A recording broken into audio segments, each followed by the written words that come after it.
Sementara itu angin kencang juga merusak belasan rumah warga di Jelambar Baru, Grogol, Jakarta Barat. Beruntungnya tidak ada korban jiwa dalam kejadian ini.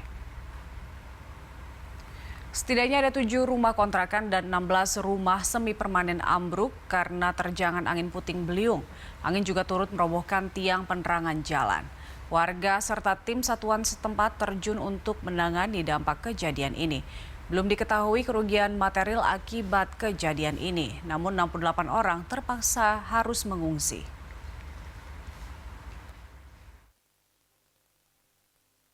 Bukan kencang lagi Pak, saya aja sampai jatuh-jatuh. Ini berapa rumah Bu yang roboh ini?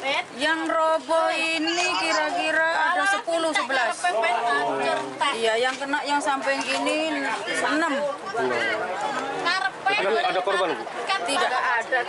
Berarti ini tadi akibat dari angin kencang juga tadi? Angin kencang, angin puting beliung. Enggak tahu angin apa lah, pokoknya angin itu. Kencang banget berarti? Kencang sekali.